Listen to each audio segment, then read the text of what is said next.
E nós vamos juntos aqui meditar na palavra do Senhor. Irmãos, eu vos convido a tomar os vossos lugares, por gentileza.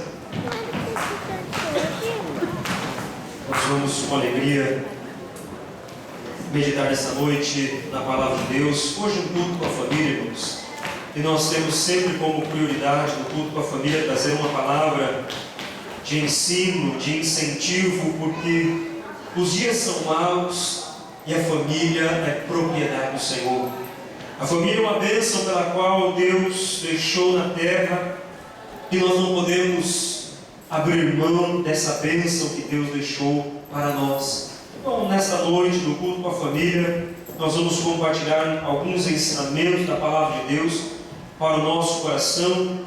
E eu gostaria de falar com os irmãos nesta noite do exemplo de um pai. Nós vamos meditar na palavra de Deus sobre o exemplo de um pai. Você já vai saber que pai é esse. Nós temos na Bíblia um homem que, quando nós falamos o nome dele, geralmente ele é mais citado, ele é mais lembrado pelo sofrimento com que ele viveu nessa terra. Alguém sabe o nome do homem que é conhecido pelo sofrimento? Como? Jó. Quando vem à nossa mente o nome de Jó, nós lembramos do sofrimento dele. Na verdade, é a coisa mais forte e mais característica de Jó, é o seu sofrimento, é a sua perseverança, é tudo aquilo que ele passou. Mas, irmãos, nós temos um exemplo muito lindo, do qual eu quero compartilhar com a igreja nessa noite, e nós não vamos conseguir, o tempo não vai permitir. Essa mensagem ela vai ser dividida em duas partes. Nós vamos hoje ministrar uma primeira parte com os irmãos. Eu vou falar sobre Jó, um exemplo de pai. Este é o tema da mensagem desta noite. E eu gostaria que você abrisse a sua Bíblia no livro de Jó. Este homem de Deus, esse servo de Deus, provavelmente viveu na época dos patriarcas. Bem provável que ele viveu um período próximo de Abraão, um período próximo de Isaac, de Jacó. Nesse período é o mais provável que Jó tenha vivido. E eu quero então com os irmãos ler juntos o capítulo de número 1 até o verso 5. Jó capítulo 1, versículo 1 a 5 é o texto base para a nossa meditação. Diz assim a palavra de Deus. Jó capítulo 1, versículos de número 1 a 5. Havia um homem na terra de Uz, cujo nome era Jó. Este homem era íntegro e reto, temia a Deus e se desviava do mal. Nasceram-lhe 7 filhos e 3 filhas. Possuía ele 7.000 ovelhas, 3.000 camelos, 500 juntas de bois e 500 jumentas, e tinha também grande número de servos. Este homem era maior do que todos os do Oriente. Iam seus filhos à casa uns dos outros e faziam banquetes, cada um por sua vez, e mandavam convidar as suas 3 irmãs para comerem e beberem com eles. Terminados os dias de seus banquetes, Jó os chamava e os santificava. Levantando-se de madrugada, oferecia holocaustos segundo o número de todos eles, pensando: talvez os meus filhos tenham pecado e blasfemado contra Deus no seu coração. Assim fazia Jó continuamente. Amém, igreja? Que palavra gloriosa! Que palavra gloriosa! O tema que nós queremos tratar com os irmãos é Jó, um exemplo de pai. Antes de nós entrarmos em alguns pontos da vida de Jó que eu quero destacar para meditar com os irmãos, eu quero perguntar a nós que aqui estamos esta noite: como está o nosso relacionamento, como tem sido o nosso relacionamento com os nossos filhos? Parece que nós, irmãos, nos acostumamos como pai e mãe que somos, na nossa vida cotidiana, a um relacionamento de cobrança. Você já percebeu o que mais fazemos? E eu digo isso por experiência própria. O que mais fazemos com os nossos filhos é cobrá-los. Já percebeu isso? Você quer ver uma coisa? O que mais nós dizemos aos nossos filhos? Filho, filha, você fez isso? Você fez aquilo? Você já arrumou o quarto? Você já limpou isso? Você já fez aquilo? Geralmente, irmãos, nós estamos perguntando aos nossos filhos: você já fez o que eu mandei? E geralmente é isso que os nossos filhos mais ouvem de nós. Sejam eles crianças, sejam eles adolescentes, que é um período em que nós achamos que eles ainda precisam aprender bastante. E geralmente, irmãos, nós estamos estabelecendo um relacionamento com os nossos filhos baseado mais em cobrança do que no relacionamento de pai e de mãe que somos para com eles. Então, nesta noite eu quero trazer uma meditação a nós sobre o nosso relacionamento com pais e mães e como, de fato, irmãos, ele deve ser. Porque se você lembrar, se eu e você lembrarmos, eu faço questão de me incluir porque eu sou pai de 2 crianças e me vejo muitas vezes também cobrando mais do que me relacionando com eles.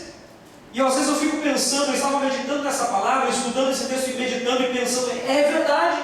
Muitas vezes o que minha filha, ela mais ouve de mim e às vezes de minha esposa, de nós como pais, é: filha, faz isso, filha, você já fez aquilo que nós mandamos, aquilo que pedimos. É um relacionamento baseado em cobrança. E sabe, irmãos, que isso é uma coisa perigosa? Talvez você esteja ouvindo, você não seja ainda pai, você seja um casal que ainda não tenha filhos, mas é importante você ouvir o que nós estamos tratando nessa noite, porque relacionamento, nós estamos relacionando com seres humanos. Os nossos filhos, ainda que sejam pequenos, ainda que sejam crianças, ou sejam eles adolescentes, ou sejam jovens, são pessoas. E pessoas têm sentimentos, e pessoas têm carências. Você olha para uma criança, ainda que ela seja pequena, você vê uma criança correndo, brincando, bagunçando. É natural da idade, nós precisamos impor limites, mas nós temos que ter em mente uma consciência de que o nosso relacionamento com o pai, mãe, que nós somos dentro de casa, nosso relacionamento com eles deve ser baseado com o ser humano. O meu filho, a minha filha é um ser humano que tem necessidades e carências e precisa de mim, e precisa que eu também entenda, e precisa que eu também olhe para ele, para ela, e saiba que eles vão errar, eles vão falhar, eles vão fazer coisas que vão desagradar a nós, mas isso é relacionamento.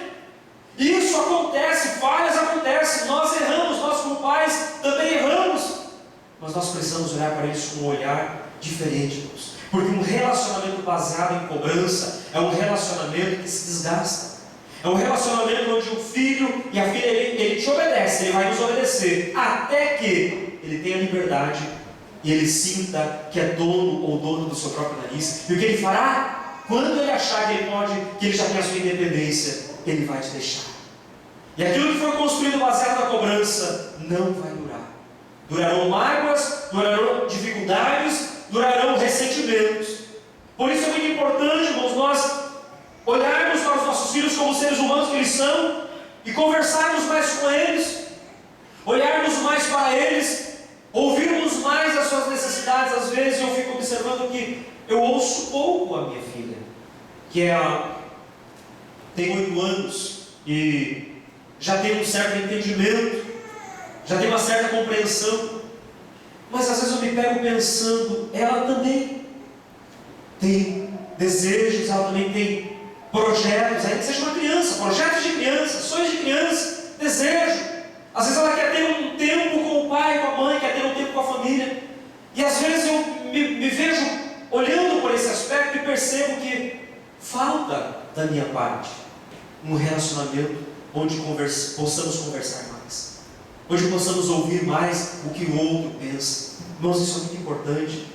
Eu vejo, irmãos, que às vezes eu como pastor, os presbíteros da igreja, os obreiros, nós paramos para ouvir as pessoas e aconselhar as pessoas, e nós arranjamos tempo para ouvir as pessoas.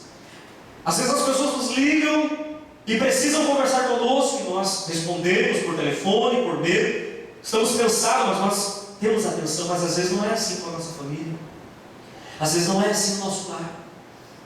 E nós vamos encontrar aqui na Filha de Jó algumas coisas importantes que nós vamos tratar nesta noite, na próxima ministração. Essa mensagem nós dividimos ela em 2 partes ou 3 partes, porque ela tem coisas longas para pensarmos a respeito, e eu quero ir com calma para mastigarmos bem devagar, mas para que sejamos edificados pela palavra de Deus. E nós precisamos, irmãos, então olhar melhor para o nosso relacionamento com os nossos filhos, olhar o tempo que estamos dedicando a eles e pensar: que bom que eu posso gastar esse tempo com o meu filho, com a minha filha, só porque estamos com ele. Isso é importante, isso é importante. Assim como a gente gosta de ter um churrasco com a família, ter um churrasco, ter um momento de futebol, de brincar, de ir ao shopping, de passear, de fazer coisas que nos agradam, de assistir um filme junto. É bom que eu e você, como pai e mãe, possamos olhar que os nossos filhos também têm desejos, necessidades, e nós possamos dedicar tempo a eles. Amém, igreja? Estamos compreendendo a palavra, amém? Nós temos compreendido o projeto de Deus para os nossos filhos? Será que nós estamos compreendendo que Deus tem um projeto para os nossos filhos? Pense um pouquinho a esse respeito. Você sabia que Deus tem um projeto para o teu filho, meu irmão, minha irmã?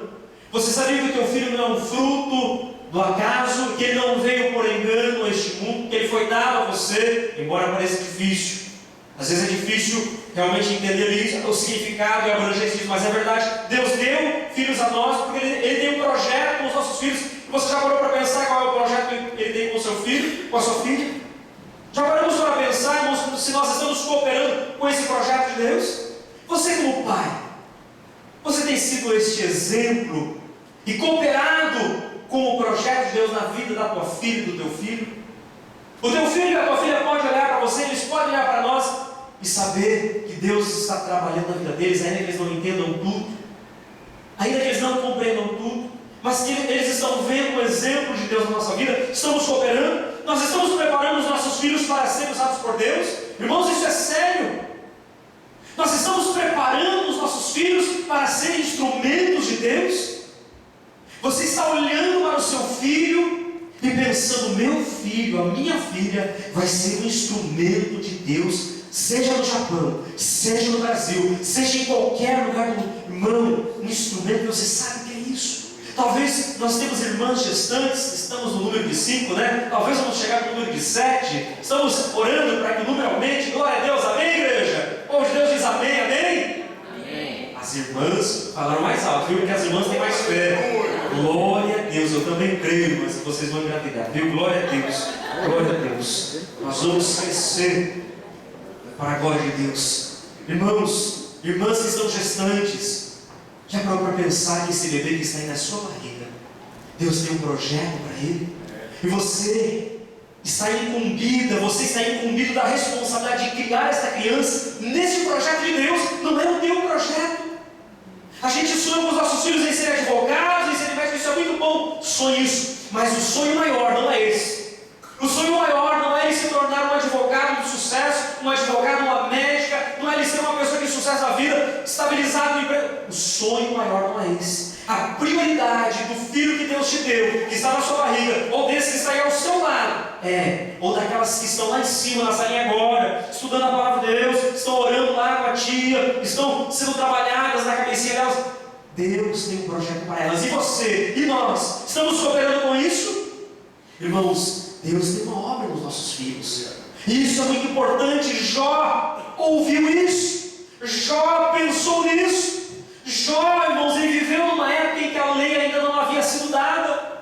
Qual era a lei que Jó tinha? Apenas a lei que Deus havia instituído no seu coração. Não era ainda a época da lei. A lei veio depois, muito tempo depois, com Moisés. Jó viveu num tempo em que as regras eram diferentes. Quando você estuda a história, você vai ver que antes, quando as civilizações primitivas, elas ainda não eram organizadas como são hoje, você percebe, irmãos, que era um povo desregrado, onde eles viviam sem lei, mas Jó tinha uma lei, e era a lei do seu Deus que estava no seu coração, e baseado na lei do seu Deus, ele criou os seus filhos, e ele foi um exemplo para os seus filhos, porque ele sabia que os filhos eram um projeto de Deus.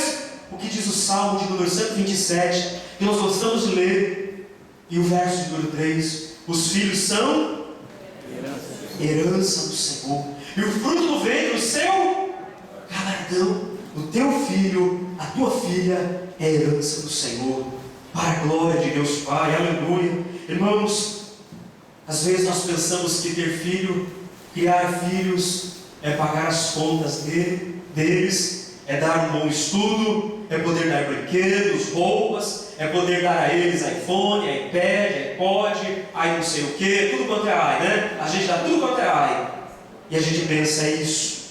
Não é isso. O projeto de Deus é maior. É assim que o mundo está nos ensinando. Acabou de lançar recentemente o novo iPhone, mas sim, os antenados já devem ter visto. Agora tem várias cores, várias opções. Isso tudo é comércio, irmãos. É para a gente ir lá e comprar. para a gente dar o nosso dinheiro suado para eles. Isso tudo é comércio. E as nossas crianças veem aquelas cores, elas também querem. Os brinquedos, as roupas, você pode ver que tudo hoje é trabalhado em cima de marketing. Você vê que as propagandas não são feitas em vão. Nós temos um irmão que trabalha aqui no comércio, ele sabe disso. Tudo é marketing, tudo é voltado para vender. Não é errado, é o ramo, é o comércio que acha assim. Mas irmãos, tudo que está sendo oferecido aos nossos filhos, muitas vezes está ocupando o lugar do projeto de Deus, e nós estamos, às vezes, achando que é isso, e nós estamos trabalhando para dar essas coisas aos nossos filhos. Não, o projeto de Deus é maior, os valores de Deus são maiores, e a responsabilidade de prepará-los é nossa. É muito sério ser pai e ser mãe. É muito sério, irmãos, levar a palavra de Deus ao coração dos nossos filhos, como diz Deuteronômio. É muito sério nós abrirmos a palavra do Senhor e ensinar, não apenas ler, não apenas falar da palavra, mas ensiná-los no caminho, estando nesse caminho, caminhando com eles nesse caminho. É muito séria essa responsabilidade, e é nossa, e ninguém poderá fugir. Nenhum de nós, irmãos, um dia poderemos chegar na presença de Deus, nós que estamos ouvindo a palavra, que estamos sendo ensinados, que temos hoje escola dominical, temos culto de oração, temos estudo bíblico, temos culto da família com mensagens especiais voltadas para a família e ensinamento. Tivemos um mês de março, um mês inteiro voltado para a família. Nós temos teologia, tudo à disposição para aprendermos. Nenhum de nós podemos dizer que não sabíamos que os nossos filhos são projeto de Deus, que Deus tinha colocado uma responsabilidade sobre nós não poderemos nos excusar. Não poderemos, irmãos. Por isso é muito sério. Por isso é muito sério. E aí eu quero entrar, meus irmãos, nesse tema de Jó. Como Jó, ele se mostrou um exemplo de pai para os seus filhos. Quem era Jó, irmãos? Quem era Jó? O texto nos fala que Jó, ele era um homem que habitava numa terra chamada Uz, uma terra ali da Arábia, não se sabe ao certo a sua localização, mas é uma terra da Palestina. E esse homem chamado Jó, o texto de Jó, no capítulo 1, versículo 1, nos diz que ele era íntegro e reto. Ele temia a Deus e ele se desviava do mal.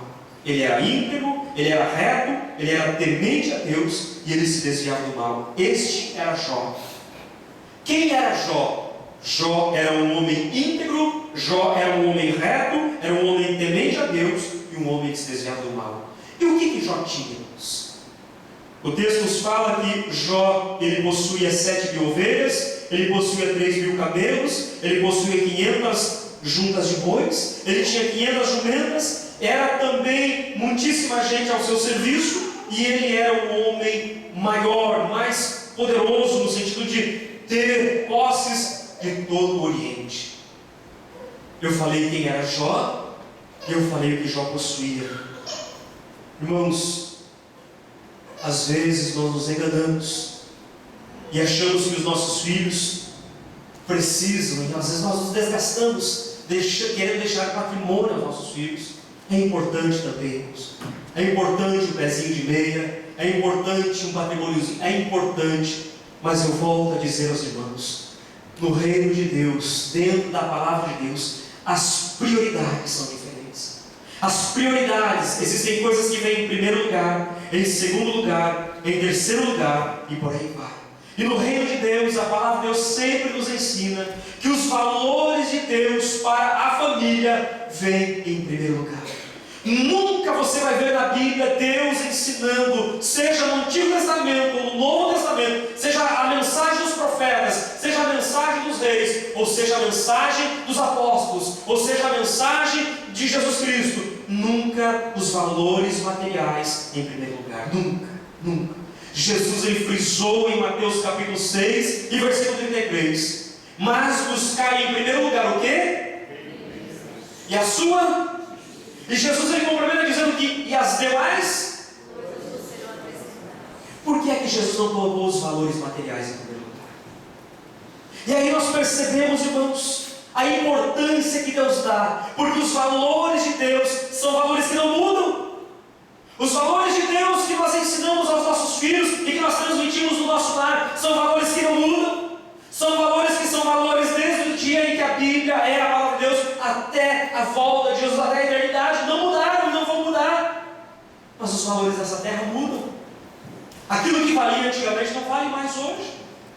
Você lembra daquelas televisões, parecia uma caixa de abelha, a famosa Telefunken? Não sei se alguém é dessa época. O Jurandir tinha uma dessa, né? Levantou a mão aqui. Desse tamanho, para carregar precisava de 10 pessoas. Era moda, irmãos. Quem tinha? Irmão, quem é que tem um negócio desse hoje? Hoje é tela fina, hoje é 3D, é LCD e por aí vai. Hoje as coisas têm outro, porque os valores mudam, não é verdade? Antigamente, a moda, os homens, né, no terno, era 4 botões, 5 botões, hoje mudou. As coisas vão mudando, o tempo vai passando. E os valores de Deus? O que se ensinava antigamente, que era certo, ainda hoje a Bíblia continua dizendo que é da mesma maneira. E é isso que os nossos filhos precisam carregar na vida deles, no coração deles. E aí que nós vemos na vida de Jó, um homem, irmãos, que ele era alguém, em primeiro lugar, íntegro, reto, temente a Deus e que se desviava do mal. E em segundo lugar, o que Jó tinha? Jó tinha 7.000 ovelhas. Jó ele tinha 3.000 camelos. Ele tinha 500 juntas de boi. Ele tinha muitíssima gente a seu serviço. O que mais que Jó tinha? Ele era a pessoa mais conhecida, mais poderosa do Oriente. Esse era Jó. Esse era o patrimônio de Jó. Mas o que nós somos é diferente do que nós temos. O que você é, o seu caráter, a sua essência, aquilo que está lá no seu interior, são valores diferentes do que nós possuímos.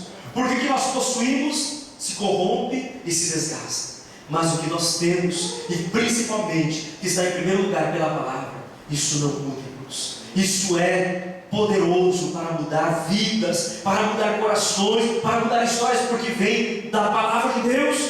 Jó era um homem rico, irmãos, mas a sua maior riqueza não era o que ele possuía, era o que ele era. Jó era um grande homem, um homem muito rico, mas a sua maior riqueza era o seu caráter e não os seus bens. A maior riqueza era o ser de Jó e não o que ele possuía.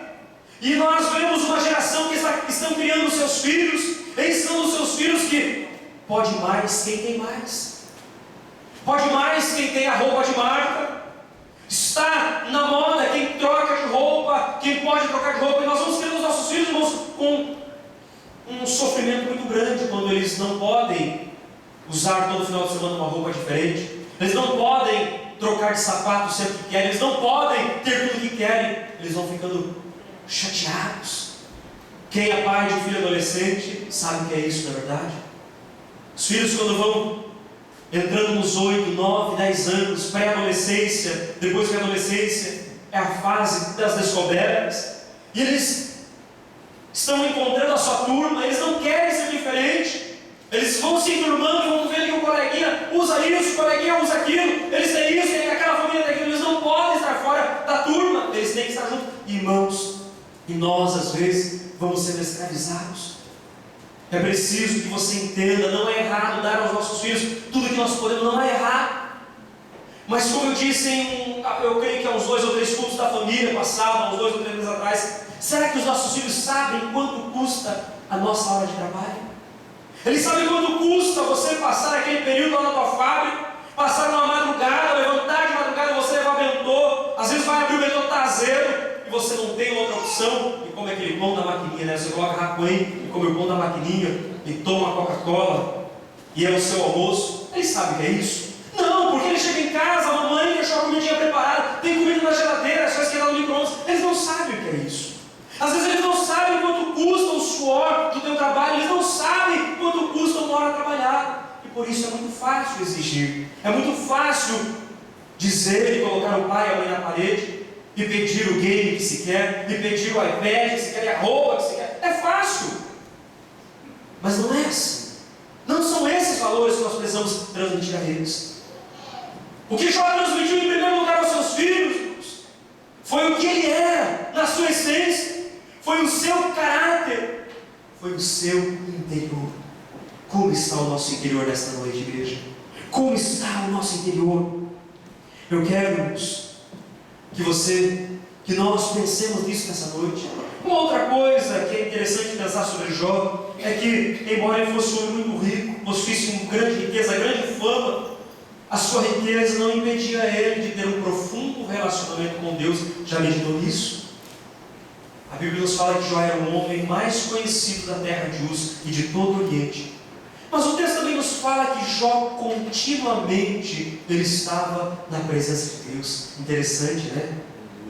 Quando as coisas vão mal, é muito fácil nós corrermos para o culto de oração. Eu lembro de uma época que nós atravessamos uma crise, irmãos, e quem estava aqui em 2008 lembra disso? Foi uma crise difícil no Japão. Eu estava numa outra congregação, dirigindo uma outra congregação. Mas você quer ver pastor alegre, aí você chega durante a semana e não vê irmãos lá de fora esperando para entrar. Pastor, ó, estamos no culto hoje, a igreja lotada. Eu falei, meu Deus, que bênção! E a gente viu os irmãos com sede de orar. Mas havia um momento de crise muito forte. E as pessoas se voltaram para Deus. Não se entristeçam com o que eu estou falando, mas é verdade. Quando as coisas vão mal, nós nos apressamos em buscar o Senhor. Mas quando as contas estão pagas, estamos tudo bem, o dinheirinho está lá, estamos estáveis no serviço, não tem nenhuma dificuldade, nós andamos no carro, está tudo bem. Está tudo bem. Para que ir no culto de oração? Para que dobrar os meus joelhos? Eu estou cansado mesmo. A gente já faz tantos anos, a fábrica já existe, a igreja já vai exigir alguma coisa. Jó não. Jó é um homem muito rico, mas as suas riquezas não impediam ele de ter um profundo relacionamento com Deus. Deus fala conosco, irmãos. Ainda que seja no culto de família, Deus fala conosco. Ele desperta o nosso coração, porque Ele é maravilhoso conosco. O texto diz que Jó buscava Deus continuamente e nada tomava o lugar de Deus na vida de Jó. Mas vamos entrar, meus irmãos, na mensagem. Essa é só a introdução. Vamos entrar na mensagem. 4 valores que Jó transmitiu aos seus filhos. Os 4 valores, vamos dizer juntos. O primeiro valor foi a integridade. O segundo valor foi a retidão. O terceiro valor foi o temor a... E o quarto valor, ele desviava-se do mal. O que é a integridade? O primeiro valor que Jó transmitiu aos seus filhos e que foi um exemplo para os seus filhos foi a integridade. O que é ser íntegro? A palavra integridade é aquilo que é inteiro, aquilo que é completo. Integridade é aquilo que não tem falta, ele não está pela metade, ele é completo, ele é inteiro. A palavra integridade também significa honestidade, também significa reto, aquele que é reto. A palavra integridade também significa ser sincero, transparente.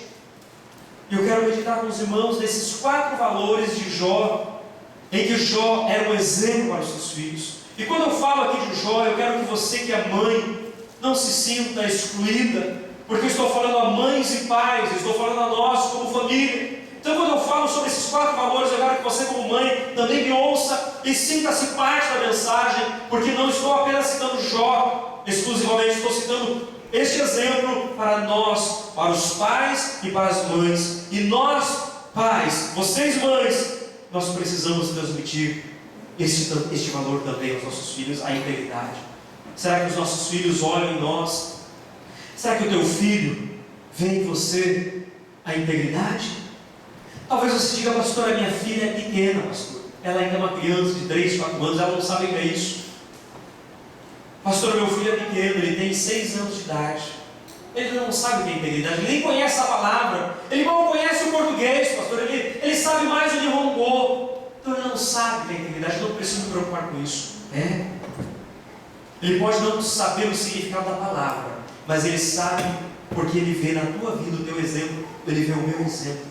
Os nossos filhos olham para nós, eles podem não conhecer a palavra e o significado dela, mas eles sabem pelas nossas atitudes se nós somos íntegros ou não. Eles sabem se nós somos inteiros ou se falta alguma coisa no nosso caráter. Eles sabem se nós agimos com honestidade, com retidão. Eles sabem se nós somos sinceros, irmãos. Eles olham para nós, eles veem o nosso exemplo e sabem se nós somos transparentes como pais. E eu digo, não apenas dentro de casa. Eles veem o nosso exemplo como nós nos relacionamos com as pessoas. Quando alguém liga, é o pastor, diga que eu estou tomando banho, diga que eu estou dormindo, diga que eu não estou em casa. Papai mandou, eu estou brincando, né, irmãos? Sei que vocês não fazem isso comigo, mas às vezes é a falta da transparência. quando a gente ensina os filhos, diga que eu não estou, mas você está ali. Diga que eu estou ocupado, mas eu não estou ocupado. Estou dizendo que isso esteja acontecendo, mas isso pode vir a acontecer. É a falta de transparência, é a falta de sinceridade. Eles olham, papai mente, né? Mamãe mente. Acho que mentir não é errado. Mentir não é tão prejudicial, não é verdade? Porque se papai, que é o exemplo, mamãe, que é a mulher na qual eu me espelho, ela pode mentir. Por que eu não posso mentir para a professora também? Por que eu não posso mentir para o meu coleguinha? E quando a mamãe perguntar o que eu fiz, por que eu também não posso mentir? Afinal, o papai e a mamãe mente. Isso é integridade, irmãos. Um pai e uma mãe que agem com integridade são pais e mães que falam a verdade, não enganam os outros. Eles trabalham para que os outros percebam que eles são dignos de confiança. Os nossos filhos estão vendo isso em nós, irmãos? Será que eles veem que papai e mamãe são dignos de confiança? Que não somente eles podem confiar, mas que o vizinho pode confiar em nós, que o irmão da igreja pode confiar em nós, que as pessoas que estão lá fora, elas podem confiar em nós, porque nós somos dignos de confiança, porque falamos a verdade, somos transparentes. Eles olham para nós e veem integridade, porque nós não somos pessoas que vivemos de fofoca. Não, nós não gostamos de falar mal da vida das pessoas, de cenar na mesa do jantar, falar mal das pessoas. Você viu a irmã? Você viu o que aconteceu? Ah, mas aquela irmã é assim mesmo, mas ninguém presta. Não, nós não semeamos isso no coração dos nossos filhos.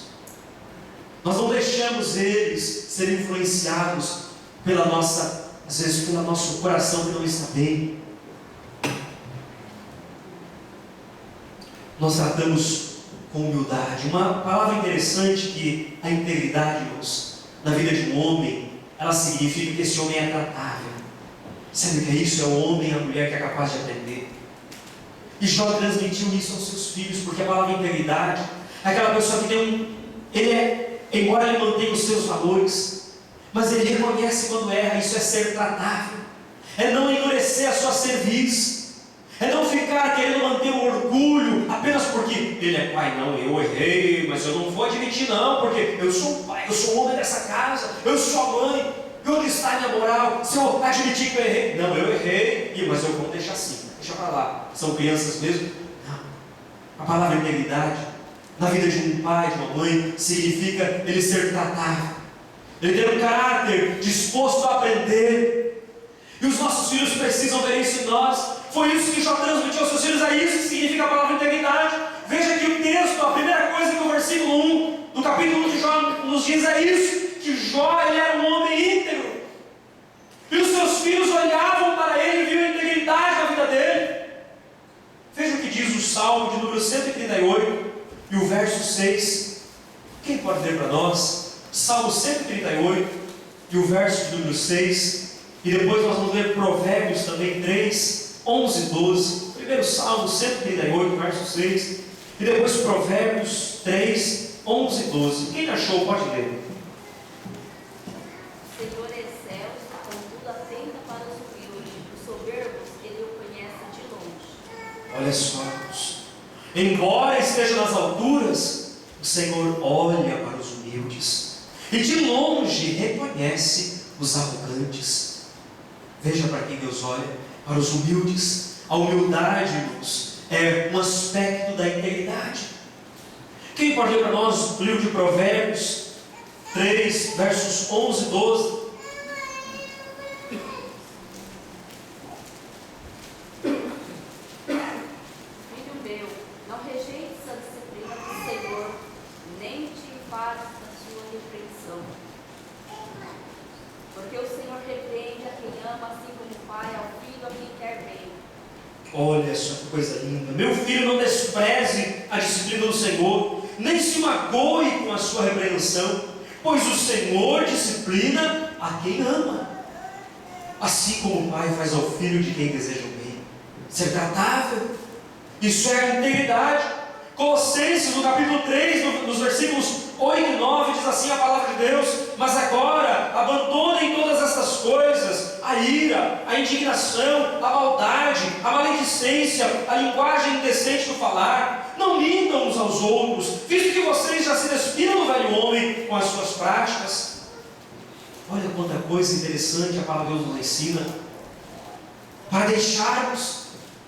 Isso é um aspecto do caráter íntegro. Ainda no livro de Provérbios, eu gostaria que um homem de coragem, de fé, pudesse ler o capítulo 20, Provérbios 20, os versos 6 e 7. Veja o que é integridade, irmãos. Provérbios 20, versos 6 e 7. Cada qual entre os homens apregoa a sua bondade, mas o homem fiel, quem o achará? O justo anda na sua sinceridade, bem-aventurados serão os seus filhos depois dele. Bem-aventurado serão os seus filhos depois dele, a sua geração. Por que serão bem-aventurados os seus filhos depois dele? Porque ele é justo e ele leva uma vida íntegra. A minha versão diz assim: muitos se dizem amigos leais, mas um homem fiel, quem poderá achar? O homem justo leva uma vida íntegra. Como são felizes os seus filhos! Como os nossos filhos são abençoados e felizes quando eles olham para nós e veem em nós uma vida íntegra, uma vida reta. E esse era o exemplo que já transmitia, irmãos, aos seus filhos. Um outro aspecto, o segundo aspecto, é o aspecto da retidão. Nós lemos no capítulo 1 do livro de Jó, no versículo 1 de Jó, era um homem íntegro e reto. E o que é a retidão? Este é o segundo aspecto que eu quero falar com os irmãos e vou encerrar neste segundo aspecto. Nós vamos deixar para o próximo culto da família, ou uma outra oportunidade que Deus nos conceder. Nós vamos falar sobre os outros dois aspectos e mais um outro aspecto muito importante, que é a vida devocional que Jó tinha com seus filhos. Mas eu quero falar agora no segundo aspecto sobre a retidão. Jó também era um homem reto. E o que é a retidão? A palavra retidão significa andar de acordo com a justiça. O que significa ser reto é andar, irmãos, de acordo com a justiça. Nós temos leis. A igreja, ela tem leis. A Bíblia, ela tem leis. A tua fábrica, a fábrica onde nós trabalhamos, ela tem regras de conduta, não é assim? A gente não pode ir com uma roupa que quiser, pelo menos a maioria das fábricas é assim. Tem que usar o uniforme. É o boche, é a camisa, é tal, é o sapato de segurança. Tem regras. A gente não pode fazer o serviço como a gente acha. Eu fui querer fazer o serviço do meu jeito porque eu achei que ia ganhar tempo. O chefe parou a linha e disse: não, não é assim.